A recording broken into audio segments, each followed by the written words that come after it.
Tanong po ng karamihan dito, bayan, tiyak na ba ang pagkakapanalo ni Bongbong Marcos? Kasi ang oposisyon daw at maging ang administrasyon na rin daw, tila kinakabahan sa patuloy na pagsirit ng rating sa mga surveys ni BBM. Kasi raw, napapansin po ng mga supporters ni Bongbong Marcos, wala na raw tigil ang banat, kaliwat kanan ng halos lahat na ng kampo. Parang siya na ho pinupukol ngayon ng north, south, east, west, harap, likod, tagiliran. Wala nang tigil ang banat, simula po yan sa kanyang ama na sinasabing diktador, magnanakaw. Ngayon naman, hindi tumalab sa mga supporter, disqualification case naman. At mukhang hindi rin tatalab at hindi po wala pong traction, mukhang hindi uusad. May mga tumitira naman ngayong personal na banat ngayon kay BBM. Kaya mga kababayan, ang kanyang mga supporters ay nagsasabi, hudyat na ba ito? Kinakabahan ng mga kalaban na wala ng katalo-talo ang aming manok. Well, tanungin po natin ang isang political analyst. Ito yung mga trabaho ng mga ito. Pinag-aaralan nila itong mga galaw ng mga kandidato ng mga politiko, mga ikang pulso ng bayan. Nasa linya po si Attorney Ed Chico, isa pong political analyst at siya po ay nasa College of Law ng San Sebastian College. Magandang umaga, Attorney Ed Chico, sir. Magandang umaga naman po, Sir Erwin, at sa inyo pong mga tagapakinig. Opo. Salamat po for joining us once again, Attorney Ed. Hihingin lang po namin ang inyong opinion bilang isa pong political analyst, Attorney Ed. Ito pong pagtakbo ni Bongbong Marcos, parang tiyak na ba ang kanyang pagkakapanalo? Kasi ramdam po na kanyang mga supporters at iba pa, mga observers, siya ngayon ang pinupukol ng halos lahat ng grupo, harap, likod, kaliwa, kanan, oposisyon, maging nag-administrasyon. Kinakabahan raw ho ba ang mga kalaban at kaya ganito ang nangyayari at sure shot na ba itong si Bongbong Marcos sa pagkapanalo, sir? At ganito ang nangyayari, parang a desperation, move or actions ng mga kalaban niya, Attorney Ed. Okay, siguro tingnan natin ito sa historical na perspektibo because historically, makikita natin na mahaba pa yung boxing. Kumbaga sa basketball or boxing, tayo nasa first quarter pa lamang. Exactly. At tayo ay nasa first round. Naalala mo ng 2016, initially talagang rumatsyada ng gusto si then former Vice President Jejomar Binay. Exactly. But of course, naging subject siya ng kabilang atake. Subsequently, pinalitan siya ni then candidate Senator Grace Poe. Pero naging issue yung pagiging founding niya, pagiging Pilipino niya. Subsequently, ay hindi siya naging frontrunner. And by the time the president became the frontrunner, it was actually too late. So if there is one thing that history teaches us, malayo pa ang labanan. Pangalawa, sabi ng Korte Suprema, kung titingnan natin, hindi pa nga kandidato yung mga nag-file ng kanilang certificate of candidacy. Because sabi ng Korte Suprema sa isang landmark decision, sila yung magiging kandidato pa lamang once the campaign period starts. So marami pa talagang pwedeng mangyari. At alam mo naman, ang taong bayan ay marami dyan kasi yung mga nasa gitna na nag-iisip pa kung sino ang iboboto nila, yung mga opinion pa nila ay pwedeng mabago. Although may captive market definitely si Bongbong Marcos, ito yung mga tao na kahit anong sabihin mo, kahit magkapitpitan ng dapat pitpitin, boboto talaga dito. Ngayon, ang napansin lang ho natin, kasi meron din siyang marami-raming supporters din ng Duterte supporters na sumusuporta sa kanya ngayon, Professor, because I think because of Sara Duterte na kanyang katandem.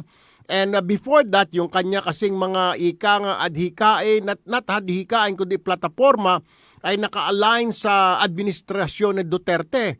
Pero mukhang nahahati na ngayon at nagkakawatak-watak ang DDS because nga ho dito dahil si Pangulo inendorso yung kanyang long-time assistant na si Senador Bongo.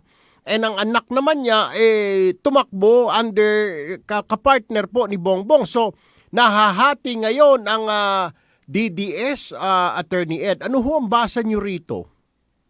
Well, unang-una sa lahat, siguro unang-una sa lahat gusto ko lang linawin na si Presidente kasi isa sa mga dahilan kung bakit marami siyang supporters because he was never seen as a traditional politician. What you see is what you get. Mm-mm. So kung ano ang nararamdaman ng Pangulo, yan ang kanyang ipapahayag. At obvious naman, nakita natin sa mga pangyayari nung nakaraan na ganyan ang damdamin ng Pangulo kasi unang-una sa lahat, gusto niya sana ang tambalang Bongo at Sara Duterte. Subalit hindi ito nagustuhan ni Inday Sara at ayaw talaga na sumali maging sa PDP laban at gusto niya talaga makipag-tandem kay Bongbong Marcos. So sa tingin ko, nasaktan ng Pangulo at naniniwala siya na kinakailangan siyang magpahayag ng kanyang damdamin.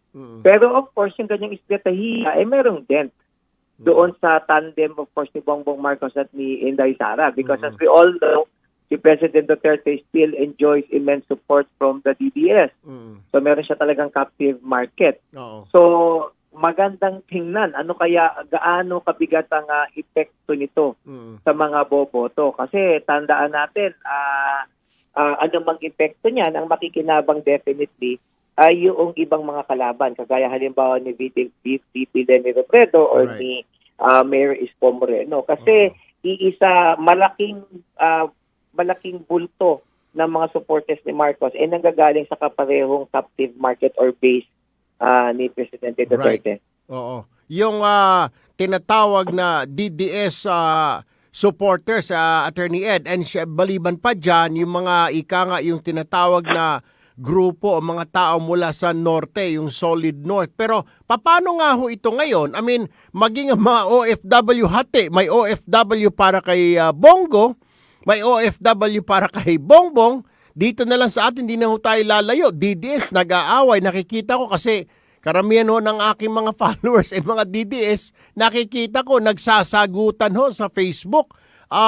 Paano ho ito? Ano ho mangyayari dito? I mean, kung ganito na watak sila, sabog sila, may probability kaya na baka iba ang lumabas instead of Bongo or Bongbong Marcos, iba ang makasingit at makapasok, Attorney Ed? Hindi natin masasabi na may ibang automatically na makakapasok pero nagkakaroon ng malaking tsansa kasi nagkakaroon ng hatian ng pagboboto sa pagitan halimbawa ni Bongo at ni BBM. Yeah. So binibigyan mo ng tsansa o pagkakataon o oportunidad ng ibang kalaban. Pero kasi ito lang yung tingin ko dyan, kagaya ng nasabi ko, si Presidente naman kasi kung ano ang nararamdaman niya ay pinapahayag niya. But at the end of the day, marunong din magkalkula ang Pangulo. Nakikita naman din niya yung mga bagay-bagay na yan. And I am pretty sure that between BBM and the other candidates, he would rather go for BBM. Pero kung maaga pa nga ang boxing, pinaparamdam niya lang yung kanyang nararamdaman and definitely he really wanted to see whether or not Bongo's candidacy will fly. But at the end of the day, I think kung makikita niya na pareho lang maaalangan si Bongo at sa BBM, sa tingin ko, magbabago din niya ng ihip ng hangin. Because at the end of the day, kagaya ng nasabi ko, mas maganda na para kay Pangulong Digong na manalo si BBM kaysa halimbawa kay VP Leni Robredo na ang polisiya at plataforma ay malayo sa kanyang nasimulan. At bukod diyan, yung posibilidad na kung sakaling magkaroon ng ICC investigation ay maaari makipag-cooperate ang si VP Leni Robredo halimbawa sakaling siya ang maging Pangulo kumpara halimbawa kay Bongbong Marcos. At the end of the day, pinag-iisipan naman yan. Ang politika naman ay malalim. Kung maaga pa yan, parang anything goes Pero kapag when the dust settles, yan, yung importante dyan, when the dust settles, diyan na sila nagkakatinginan ng anong tamang pagsusuri, tamang pagtingin para malaman nila kung ano yung tamang dapat gawin. And besides, tandaan natin, anak pa rin ni Mayor Duterte, ni Presidente Duterte, si Mayor Sara. Hindi natin maaalis na pwedeng mag-usap yan subsequently. Naalala mo lang, di ba, last week, sabi nga ng Pangulo, tatakbo siyang Vice President. At tinanong ako sa isa pang interview, sabi ko, I think it was just a knee-jerk reaction because the President really expresses himself. Pero naniniwala ako by Monday, hindi yan tatakbo na VP. Na bagay naman na ginawa niya. Ibig sabihin, pinapahalagahan niya ang damdamin at kapakanan ng kanyang anak. At sa tingin ko, yan din ang mananaig sa bandang huli. Last two questions, Professor Chico. Sir, itong tanong ko rito, ito pong mga banat ngayon, hindi lang kay BBM, kundi sa ibang mga politiko, banat na mga kalaban nila. nag-mature na po ba ang mga voters ngayon na hindi na basta-basta maniwala, unlike in the 70s and 80s na ay ganun pala yan, ay ganun pala si ganyan, ay ganyan pala si senador, ay si congressman, ay may tinatago palang baho. Do you think nag-mature na ang Filipino voters at hindi na basta-basta maniwala ng mga sabi-sabi or akusasyon, Attorney Ed? Sa tingin ko, the question is not really maturity, kasi sa tingin ko yung taong bayan, medyo kulang pa. Hindi pa masyadong hinog para makapag-desisyon ng tama pagdating sa eleksyon. Pero sa tingin ko, napanday sila nung kanilang karanasan. Halimbawa, noong panahon, maalala mo, noong panahon ni Pangulong Erap, diba, there was an issue na corrupt daw si Pangulong Erap, nagalit ang tao, nag-EDSA 1. Kaso ang naging problema natin, ilang beses natin ginagawa yan, parang napansin ng tao, na teka, ginagawa naman namin yung tama, pat parang hindi nababago yung sistema, may pagnanakaw pa rin, may corruption pa rin. Kaya kung mapansin mo ngayon, kapag ang issue mo lang ay corrupt yung tao na ito, parang hindi ganun kadali maniwala yung taong bayan. Dahil ang mindset ng mga tao ngayon, lahat naman corrupt eh. So it's no longer an issue. Huwag nyo na kaming galitin. Ginawa na namin dapat yung gawin namin nung araw. Nag-rally kami, nag-demonstrate kami. Wala naman nagbago eh. So kaya yung mga narrative na corrupt ito or hindi ay hindi na masyadong mabenta. Pangalawa, may mga kandidato na may mga captive market. Kagaya halimbawa ni BBM. Kahit sabihin mo na ang kanyang tatay ay walang niya, o diktador, wala na itong bilang sa kanila because they really couldn't care less dahil ipoboto na talaga si BBM. Pangatlo, mahirap din magbalik ng mga bagay nangyari nung nakaraan kasi yung mga bata ngayon hindi naman nila naabutan. So yung maturity, not really in terms ng maturity but in terms of experience. At higit sa lahat, ang problema kasi nung 80s and 90s, mas madaling kontrolin ng taong bayan kasi ang media lang ang nag-gatekeep at ang mga nag-strategize lang ng mga legal teams at political teams ng mga kandidato ang nagpapahatid ng informasyon. Ngayon, kabi-kabila ang informasyon because of social media and with a plethora of available information, mas madali nang makakapag-isip ang tao dahil marami silang nababasa at napagbabanggang mga datos at factual na informasyon. Panghuli na lamang, Attorney Ed, the President made a statement last night accusing a presidential aspirant na being addicted daw to cocaine. All right. Nabasa naman ho natin, siguro nakikita mo rin dyan sa mga wall mo, may mga reactions po yung mga tao, karamihan siguro supporters po ni BBM, medyo nagagalit at do you think this will erode the credibility of the president? Kasi nga po, it is an accusation pero ang sabi nga ng mga netizens, baseless. What is your basis? Baka sabi-sabi lang yan. Kasi let us not forget, may mga accusations siya dati, yung sa kanyang war on drugs, may inakusahang gobernador pero binawi ng Pangulo, may mga inakusahang mga opisyalis pero binawi din ng Pangulo sa kanyang sinasabi na drug list. Could it be na baka mabawasan na naman ang credibility ng Pangulo because of some of his statements, Professor? Alam mo kasi si Pangulong Duterte, meron siyang unique position eh. He is what he is. So, kumbaga, lahat ng antics, demeanor ng Pangulo, for some reason, parang nakilala na siya ng tao na gano'n. So, which is why it doesn't matter anymore kung yung sinasabi niya ba ay tama or mali. Kasi nasanay naman tayo that's how he is. Kasi nga, he expresses himself eh. So, sa mga detractors niya, it's a sign of not being credible, it's a sign of lack of integrity. Pero doon sa mga supporters ng Pangulo, ang tingin nila sa kanila, ito ay isang tao na nagpapakatotoo. Hindi siya yung traditional politiko na iba yung nakikita at sinasabi sa media, laging politically correct, pero iba naman yung ginagawa sa likod. At the end of the day, he is what he is. And it doesn't even concern him anymore kasi paalis na siya. Hindi na naman importante kung ano ang magiging tingin sa kanya kasi siya naman ay nag-aantay na lang ng papalit sa kanya. So ang tanong dito, ano ang magiging epekto ng sinabi ng Pangulo sa kandidatura halimbawa ni BBM? At tandaan natin, the President can pull punches. So sa tingin ko kay BBM, it would make better sense if subsequently maupuan nila ito ng Pangulo at maayos nila kasi mas malaking bagay na sa tingin ko magkasundo sila kaysa magwatak-watak sila at mabigyan ng pagkakataon yung ibang mga kandidato na magkaroon ng tsansa. Pero syempre, kung ikaw si Mayor Isko, kung ikaw si Vice President Leni Robredo, or maging ikaw si Senator Ping Lacson, it's definitely a welcome development from you kasi isa lang yung base na pinagmumulan ng boto ng mga nag-uumpugang bato eh.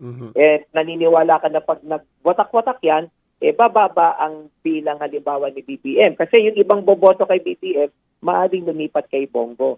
At kung yan ay lilipat sa Bongo, kay Senator Bongo, mas magiging manageable doon sa kanyang mga kalaban na ika nga malampasan kung ano mang lead meron si BBM. Pero ang final question, sir, ganun ba ang tingin ng mga katunggali niya na this is the team or this is the man to beat itong BBM sa 2022? Kaya kaliwat kanan ang banat, I mean lahat sumasakay na kahit opposition man o independent candidate, administrasyon man. Is it, Attorney Chico? Pero unang-una, yung kanilang demeanor at action ay nagpapakita na talagang naniniwala sila he is the man to beat. Kasi otherwise, hindi mo yan pagtutuunan ng pansin, di ba? Bakit wala namang tumitira halimbawa kay Caliotti? Naalala ko nga, sabi ni Caliotti, hindi daw sila maghahati ng boto ni Bibi Lovredo. Mukha naman tama. Kasi wala namang talagang boboto sa kanya. So you won't actually pay attention to him. So yung kanilang pagkilos na umaatake sila, ay patunay na siya talaga ang lamang. Pangalawa, alam niyo sir, surveys really wouldn't lie. Yung survey na hindi manipulated, tamang survey, at ako naman I've always been a behind the scene guy, nakita ko naman yung mga tamang surveys talaga na merong agam at science na kasama. Talaga namang malaki masyado yung lamang niya. Kumbaga medyo it appears to be insurmountable at this time. Nung mga nagdaang panahon kasi, yung mga lamang na frontrunners, hindi ganun kalaki yung agwat but this time we've seen quite a phenomenon na halos lampas sa kalahati. Dinodoble mo yung lamang niya doon sa bilang ng ikalawa. So yun ang malaking problema. Kung kinakabahan sila, sigurado, of course, sabihin nila hindi. Pero kakabahan ka talaga if someone is enjoying at least almost 50% of the votes, of the public sentiment right now in his favor. All right, Attorney Ed Chico, political analyst at professor ng San Sebastian College of Law. Maraming salamat po sa oras na binigay niyo po sa amin. Sir, wag po kayo manawa, sir. Baka tumawag ulit kami next week. Salamat po. Okay po, sir. Maraming bagay na masarap ulitin. Maraming salamat po ulit, sir.